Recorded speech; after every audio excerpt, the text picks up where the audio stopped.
اب یہاں پہ دیکھیے انسان اور خدا کا فرق دیکھیے. انسان جس چیز کو قیمتی سمجھتا ہے، انسان جس چیز کو بہت اہم سمجھتا ہے، اس کو مشکل کر دیتا ہے، اس کو گراں قدر کر دیتا ہے، اس کو بہت قیمتی بنا دیتا ہے. لیکن اللہ جس کو بہت اہم سمجھتا ہے، بہت قیمتی سمجھتا ہے، اس کو آسان کر دیتا ہے، مفت کر دیتا ہے. قرآن آج بھی مفت ہے، بتانے والے آج بھی مفت ہے. حضور صلی اللہ علیہ وسلم صحابہ کرام کو بھیجتے تو یہی کہتے تھے کہ دیکھو تمہیں مفت ملا ہے، مفت ہی بانٹنا. یہ ہے فرق بندے کا اور ان کے خالق کا.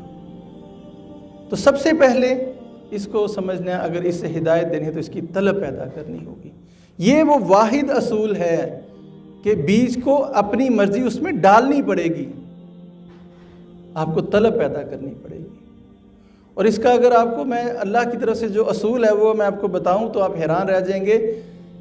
اگر انسان طلب پیدا کرے اس کتاب کے لیے، اس اللہ کے لیے، تو پھر اس کا اصول یہ ہے کہ مینٹر، مرشد، دینے والا، آپ کو اس کے پاس جانا نہیں پڑے گا، وہ آپ کے در پہ حاضر ہوگا. اس کے لیے کوئی چوائس ہی نہیں ہے. یہ جو اصول ہے یہ اللہ کا اصول ہے.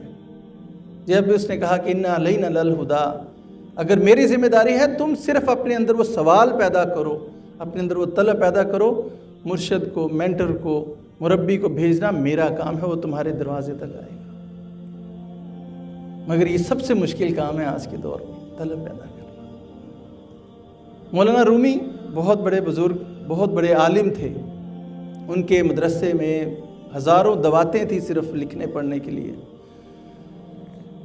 شاہ شمس تبریز ایک دفعہ مست فقیر ان کے اس مدرسے میں آئے، اور وہ جو ساری کتابیں تھیں جو ہاتھ سے لکھی ہوئی تھیں ان کو اشارہ کیا، اور ان کتابوں کو سامنے ایک بہت بڑا تالاب تھا، ان کتابوں کو اس تالاب میں ڈال دیا، پھینک دیا. ساری کتابیں گیلی ہو گئیں. مولانا رومی تڑپ اٹھے، یہ تو نے کیا کیا، میری ساری زندگی کی محنت تو نے. رونے لگ گئے. شاہ شمس تبریز نے کہا کہ روتا کیوں ہے؟ انہوں نے دوبارہ اشارہ کیا اور وہی کتابیں بالکل خشک حالت میں دوبارہ آ گئیں. اب یہ بہت بڑی کرامت دیکھی اور ایک نظر ڈالی مولانا رومی پہ، رومی بدل گیا. یہ رومی کون ہے؟ علامہ اقبال کا مرشد. وہ نظر ڈال کر شاہ شمس تبریز تو چلا گیا، مگر رومی کے دل کی حالت بدل گئی. اب وہ سمجھ گیا کہ جو علم میرے پاس، جو علم شاہ شمس تبریز کے پاس ہے، میں اس علم سے بالکل خالی ہوں. اب وہ شاہ شمس تبریز کو سب کچھ چھوڑ چھاڑ کے، اپنا مدرسہ، اپنا سارا علم چھوڑ چھاڑ کے شاہ شمس تبریز کے پیچھے چل پڑا. 3 سال تک ان کو ڈھونڈتا رہا، 3 سال تک. 3 سال کے بعد جب شاہ شمس تبریز ملا، ان کے پاؤں میں پڑ گیا، ان کا کہ میرا جو مجھے چاہیے تو صرف آپ کے پاس.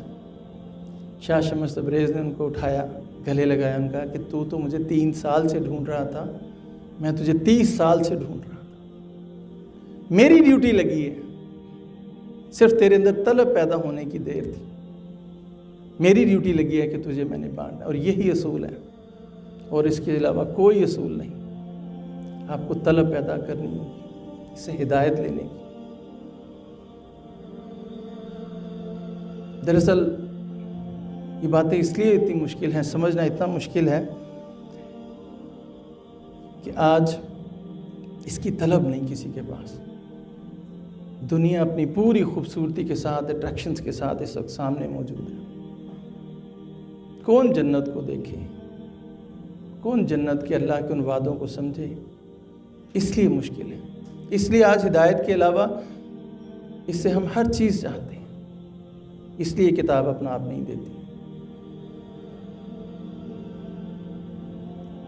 جس دن اس کتاب کی طلب، اس رب کی طلب ہمارے دل میں آ گئی، یقین کیجئے وہ مالک عرش سے فرش پہ اترے گا، کہے گا آپ کو کہ لے میں حاضر. کون ہے اس دنیا میں میرے بندے؟ آج کون ہے جس کو میں چاہتا ہوں؟ کوئی مجھ سے رزق چاہتا ہے، کوئی اولاد چاہتا ہے، کوئی کچھ چاہتا ہے، مگر میری طلب، کوئی کسی کو جنت چاہیے مجھ سے، مگر میری طلب والا کون ہے؟ تو نے مجھے پکارا، تو نے مجھے چاہا، لے میں حاضر ہوں. یہ پھر کتاب اپنا آپ کھولتی. اس لیے واحد اصول جو ان سا ہے، رومی نے پھر یہی کہا تھا نا کہ جس کو تو ڈھونڈتا ہے، حقیقت یہ ہے کہ وہ تیری تلاش میں مارا مارا ہے۔